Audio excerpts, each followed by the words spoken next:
Humayun Kabir Y plus security পেয়েছেন, এটা নিয়ে কি বলবেন?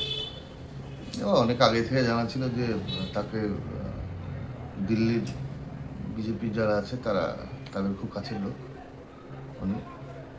ওনার প্রিভিয়াস রিপোর্ট ঘাটলে দেখা যাবে যে তিনি বিজেপি থেকে ভোটে দাঁড়িয়েছিলেন। এটা স্বাভাবিক। আমার লোককে আমি বডিগার্ড দেবো, এটা তো স্বাভাবিক। তিনি বডিগার্ড পেয়েছেন। দেখেন, একটা জিনিস মাথায় রাখতে হবে যে দেখুন, আর একটা লোকও দেখেন ওইভাবে বডিগার্ড আছে মুর্শিদাবাদের, যিনি হচ্ছে অধীর রঞ্জন চৌধুরী। এখনও সাংসদ নাই, কিন্তু তার বহাল তবিয়তে তার বডিগার্ড আছে এবং দিল্লিতে তার বাংলো আছে। আমরা কি দেখেছিলাম যে রাহুল গান্ধীকে এক রাতে দিল্লির বাংলো খালি করতে হয়েছিল, কিন্তু এখন অবধিও আমাদের মুর্শিদাবাদের প্রাক্তন সাংসদের এখনও দিল্লিতে তার বাংলো রয়েছে, তার সিকিউরিটি রয়েছে। হুমায়ুন সাহেবও তাই, তিনাকে দেখেন জামাই আদর করে রেখে দিয়েছে। 3 দিন আগে অমিত শাহ এসে বলে গেছে যে আমাদের মুখ্যমন্ত্রী নামে যে তিনিই নাকি বাবরি মসজিদ করাচ্ছেন হুমায়ুনকে দিয়ে, তিনিই নাকি পয়সা দিচ্ছেন, সব কিছুই তারা বড় বড় কথা বলে যাচ্ছে বাংলায় এসে, আর তিনারাই আবার তাকে বডিগার্ড দিচ্ছেন। এটা তো স্বরাষ্ট্রমন্ত্রীর বডিগার্ড অ্যাপ্রুভ দেবে তার দপ্তরে, তো এখানে দিচ্ছে। এখন বলার কি আছে? শোনেন, সাধারণ মানুষ হয়তো একটা আবেগে ছিল, আস্তে আস্তে মানুষ আগামী দিনেও বুঝবে যে কার সাথে কার যোগ আছে আর কে কার সাথে সম্পর্ক রেখে চলে। আগামী দিন সবাই জানতে পারবে, এতে বলার কিছু নাই।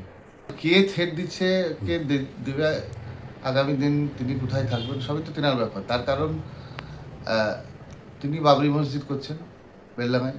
তিনি বারবার বলে আসছিলেন, দাবি করছিলেন যে আমাকে বিভিন্ন জায়গা থেকে থ্রেট করা হচ্ছে, কিন্তু তার প্রমাণ একটাও দেয়নি কিন্তু যে কে কে থ্রেট করছে। তিনি মুখে বলছেন যে আমাকে থ্রেট করছে।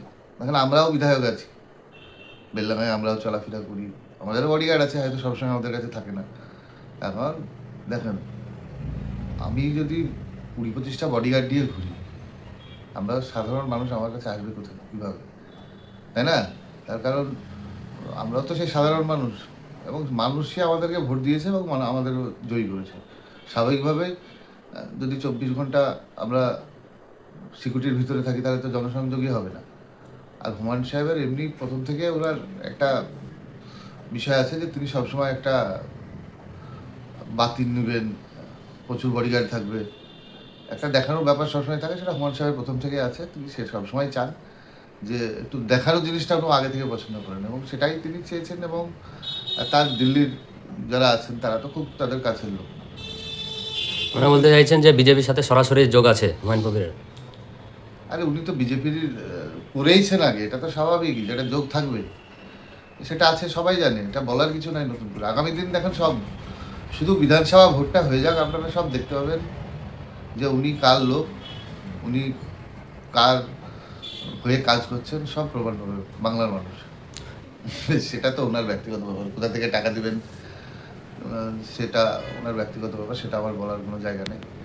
এবং এখন সাধারণ মানুষ সব কিছু বোঝে। সাধারণ মানুষ কিন্তু এখন বোকা না, এইটুকু আমি আপনাকে বললাম। আমাদের পশ্চিমবঙ্গের মানুষ বা বেলডাঙ্গার মানুষ, মুর্শিদাবাদ মানুষ সব থেকে বেশি চালাক। তারা হয়তো কিছু বলবে না বা কিছু করবে না, তারা সময় এলে যদি মনে করে যে এই লোকটাকে আমাদের প্রয়োজন নাই, তাকে হটিয়ে দেবে। এটা মুর্শিদাবাদ মানুষ ভালো করে জানে। এবং আগামী দিন সবাই জানে যে কী হচ্ছে, কি কোথা থেকে টাকা আসছে, কোথাকার টাকা কোথায় যাচ্ছে, সব আগামী দিন মানুষ। আর এটাও বললাম, যারা পয়সা দিয়েছে আগামী দিন তারাও কিন্তু হিসাব চাইবে। এটাও নিয়ম আছে যে আমি পয়সা দেবো, আমি হিসাব চাইবো না, কাজ না হলে হিসাব মানুষ চাইবে। মুর্শিদাবাদ মানুষ কিন্তু কাউকে ছেড়ে কথা বলে না। আগামী দিন সব কিছুর হিসাব মুর্শিদাবাদ মানুষ নেবে। আমরা যেমন যদি ঠিকঠাক কাজ করে থাকি, তাহলে আমাদেরকে মানুষ চাইবে, নাহলে আগামী দিন আমাদেরকেও হিসাব বুঝিয়ে দেবে, একদম বাংলা ভাষা।